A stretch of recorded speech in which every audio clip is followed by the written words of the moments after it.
You're in Rhode Island today. Yes, sir. How's getting the new shop kicked off? Trying. Jeffrey Roy doesn't try at anything. He either does or he does not. It's totally true. He's Master Yoda in auto shop form.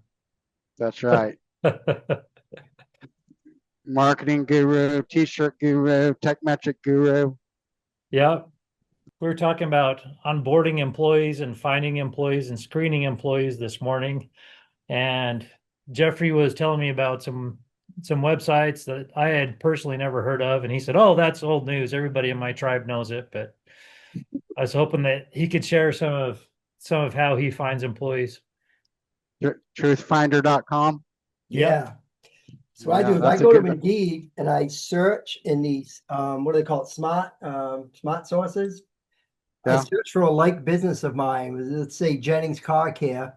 I search in there and it finds me all previous and past employees. I take the employee's name. I go to Truthfinder. I know if they're a criminal. I could see if they have a Snap-on account in their finances, so they're big into tools. Then I could see their phone number and email address. So I text them from my personal phone, and I say, "Hey, John, this is Jeff. Are you still with Jennings Car Care?" And they go, "Oh, yeah, Jeff, I am." So right now they think we know each other because I said his name. I tell him who I am. And he says, "Yeah." I said, "All right, well, if you're looking for a change, let me know." And he'll go, "Okay, what do you have in mind?" So that's how I headhunt them. Very nice. Yeah, Truthfinder is not to be used for employment uh, decisions, but it's a very in-depth tool. Yeah. So It's just another tool in the toolbox.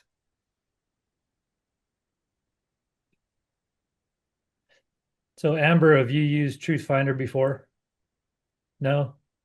It blew my mind. How many employees?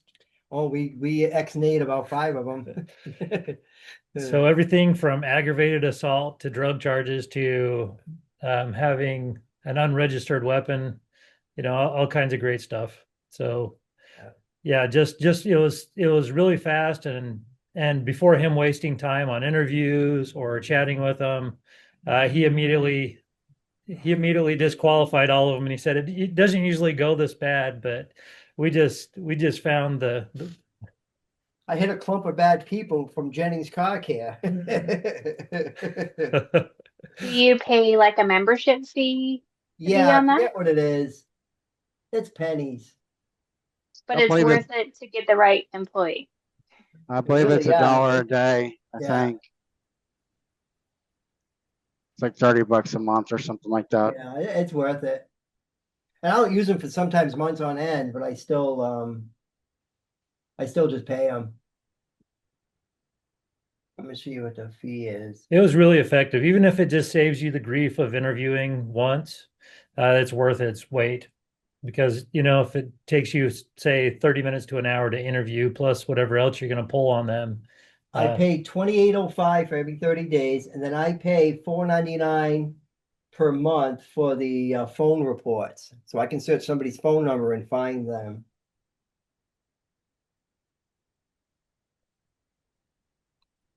I like it. so Jeffrey's a little bit unconventional when he goes looking for service riders. When he's looking for service riders, he's unconventional as well. It's not uncommon for him to find a sales associate at Best Buy and give them a job opportunity. And so he's very unconventional as far as that goes. If he finds good customer service somewhere, then he will offer them to come and interview with him. And so that's one thing I really like about him. I just hired a lube tech from Honeydew Donuts. She was in there applying, and I was talking to her grandmother about her Kia. She goes, "Oh yeah, my granddaughter changes the oil." I said, "So you change oil?" She goes, "Yes, I do."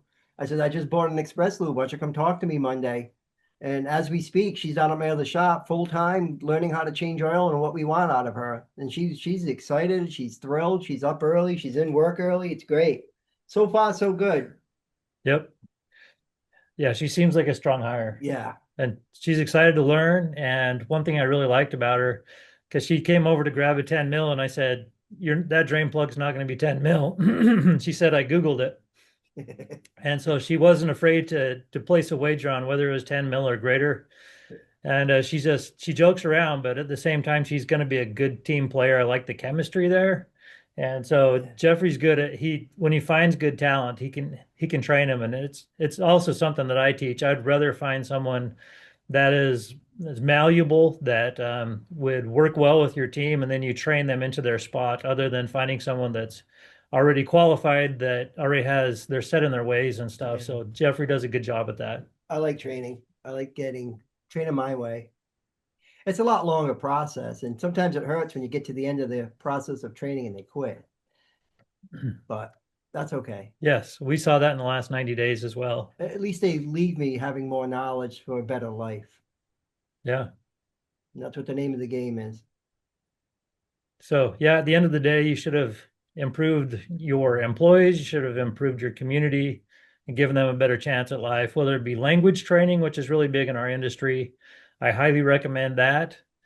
Or like he says, if you help them with your trades, then you've really enriched them and you've brought the whole industry up if you've done it right.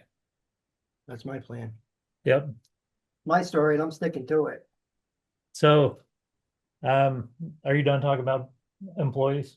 Yeah. Okay. So what kinds of unforeseen things have you seen when you've been bringing on this new location?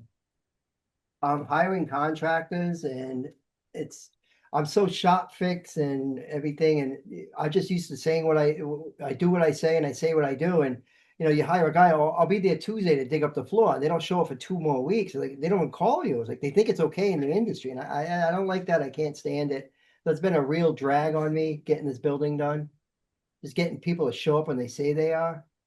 And it's okay if I can't come for 2 weeks. All right, I know. Don't say Tuesday and you're not coming for another month. This is bad. That's been a real obstacle here, getting things done on time. I bought this building. I was handed the key for Valentine's Day, so I thought I'd be open at the end of March. And right now we're hitting September and it's not open yet. So that's how much drag it's been on me. Yeah. So one point of advice there when you're talking to contractors, be very specific with them and just share with them your bad experiences. Say, hey, I can't have this drag on for 2 weeks. Is it going to be Tuesday or is it going to be beyond that? You just over communicate to a fault and just say, hey, I'm not trying to piss you off or demean you, but I just want to know if you're really talking about this Tuesday, are you able to hit that date? And especially you got to listen to your gut on contractors. If you don't feel like he's going to be there on Tuesday, you just be very upfront with them and say, Tuesday seems like a high target. Are we going to be able to hit that? Yeah. Okay. How about building shopping? What advice would you give there? You've been in multiple buildings. Building shopping can be tough depending on the area, so what's available. I find that a lot of cities are really frowning upon automotive on the main drags. Luckily, Rhode Island's not that bad yet, but yeah, that can be tough. So I think before you commit any money, you should make sure your zoning is good and all that. That's what I did. I had a lawyer involved. So always get a lawyer involved. It's worth the 25, $3,000, $5,000. I don't care. It's really worth it because they can get you through a lot of things and make sure it's done right. And be specific when you're talking to your lawyer. We had a client that got a huge building. His asphalt to building ratio was off. Somebody in this room has heard me say that before. You make sure that your asphalt to building ratio is good. That way you have places to put cars when you're working on them, when people drop things off. That is a factor you should look at.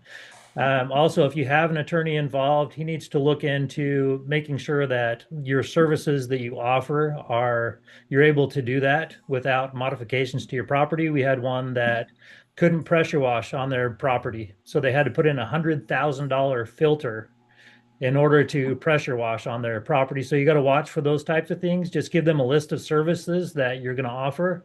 And it's your attorney's job to verify with the township or city that you're able to do those on that property without modifications. There was a post in the big group, some guy buying cash for a building and he's skipping the phase 1 inspection. That's a no-no. That can come back to bite you. If they find oil down the street in the sewer and they're coming from your building, you're in big trouble. So always do your phase 1, and if you have to, phase 2. Absolutely. I had to do both and I passed. It cost me 21 grand. But I don't have to worry about it. I have a clean DEM bill of health. I can sell this tomorrow. Awesome. So, Yes, look for that. An environmental soil sample can get that done. yeah. And if you have questions on that, you can reach out to Jeffrey. He already said that he could. And I'm going to give out his cell number. I know it's already on the ladies' room wall, but I'm going to go ahead. I'll, I'll send it out to anybody that needs it. Jeffrey's a great resource on that. Anything else you'd want to tell him about? So just get a lawyer involved. He'll tell you the steps. Do a phase one. Do your zoning. Sometimes zoning changes. And make sure if you're buying a business, we're seeing a lot of that as some of these baby boomers are retiring. We're seeing a lot of people taking over businesses. Sometimes you're paying, and it can be in a couple different ways. You can buy their entire business. You can buy the business in their building. You can buy just their customer list, their phone number, and their website, depending on what it's worth. And so just, ask around as you're going through that. Don't navigate it yourself the first time. You're going to get burned. And then make sure that you ask for what's called a trailing 12. It's the last 12 months of their books. And you can see a lot in that. We have had a couple different clients that have bought locations from other shops that are retiring and they just weren't doing business right. And you really almost didn't want their customer list because they're all ones that are coming in saying, "Hey, Jimmy gave me a good deal. Are you going to give me a good deal too?" Well, you're not, because you're trying to make money at it and you charge taxes because you're going to pay them. So those are all things that you're going to want to look at when you're acquiring a business or a building. Anything else, Jeffrey? No, Okay. I think the whole key to it is getting a lawyer involved. There's no, but don't get like criminal lawyer. Get a commercial real estate lawyer or real estate lawyer. Absolutely. Yeah, and a good commercial real estate agent means a lot too. Yep, they're worth their money. Yeah, So you'll never hear me tell you not to go without a realtor for commercial real estate. Do it. it's a year next month. I put my bid on this property. Wow. It took me 6, 7 months to get in here. It's brutal. It's brutal. I think it depends on the area and the state and the people involved. But yeah, I've seen guys go as little as 2 months and some go as big as 3 years. So, Yeah. And this guy had passed away that Jeffrey bought this building from. That complicated a few things. And I just did a video walk around to prove that he owns the building to Google. And so you will have to jump through some of those hoops. Just be aware of them. But yeah, thank you, Jeffrey, for coming on. my pleasure. And if anybody has any other questions, we'll open it up to that. And if not, then we'll finish up. Jeffrey, how much money do you recommend having stacked before opening a second venture? The number we got a long time ago is totally inaccurate. I'll tell you exactly where I am out of pocket. My down deposit in the building was 120,000. My appraisal came in 20,000 less than what the bank appraised. Well, the purchase price was 570,000. The bank approved me for 550. So I almost killed the deal because it was 20 grand off. But the buyer decided, "I'll give you a year to pay the 20 grand." Fine. That's the seller that decided that. Yeah. Yeah. Yeah. It's been a long day. I'm the buyer. He's the seller. So I pay him 1,700 a month for a year. So that's all good and dandy. So there's 120,000 out of pocket, and I'm another 135,000 out of pocket getting it ready. Now that being said, I am a picky. The colors have to be right. The floor has to be right. I'm really a stickler. So to the moon, you need, in my opinion, 200 grand to even think of it. And It depends on the situation. probably one of the most expensive things that we've talked about through this process is changing your mind. I'm a stickler. Yeah. I have more gallons of yellow paint that I didn't like the shade than I know what to do with. So anybody needs yellow paint, I'm your guy. It's perfect now. Absolutely. It's perfect. It's gorgeous. We can just do a walk around. You do a walk around? You want me to Okay. the laptop? Yep. So we're going to take you for a super high dollar walk around. I got the laptop, got Jeffrey in tow. So this is his waiting room. You see he has a lot of space in here because he cleaned out all the crap that was in here. Everything from glass tables to all that. See, you have Refrigerator. he got rid of a refrigerator. I mean, he's got benches in here, just super simple. He has a parts room and a bathroom back in there. As we come out here, he's got 2 bays. This particular location is going to serve as an express lube. And so the strategy is for him to use this not only as an express lube, but also to feed his shop. That's the main goal. Capture cars. So he has a lot more drive-by traffic at this particular location. And so the idea is bring cars in, lube them, and make recommendations. Looking at anything that's torn, worn, or frayed, just a no wrench inspection. I also rent cars out of here because the airport's a half a mile up the street. So car rental is good business too. So he's a true entrepreneur. I'll just go ahead and show this So, location. Go ahead, Jeffrey, I have one more question. So is your phones answered at a central location, or does the phones answered at each building? I just stole a number from Ring Central and I grabbed an IP phone. And so right now, I just got to set up a different voicemail. But no, it's all on Ring Central, one account. I didn't get another account. But it's a quick loop. I don't think anybody's going to be calling. What are they going to call for? Usually, I don't know. Usually go there and get an oil change. Yeah. They'll call and ask, what kind of oil do you use? And Yeah. does that come with a filter? You already know that Yeah, call's maybe coming. you're right. We'll see. Hasn't rang yet, but we're not even open. This room here had pits, and the pits had all beams, and it was greasy and oily and disgusting. It was all rotted. So I paid a guy to rip it all out. We filled it with dirt and then 6 inches of cement. So that was a cost of about 20 grand. So and we're in Warwick, Rhode Island, so there are probably a few bodies in there. Just enough flight. Mickey's in there. Any other questions? Not yet. Okay. All right, folks. Thanks for tuning in. You can hit me up or Jeffrey up if you have any other questions on opening a new location. We are here for you.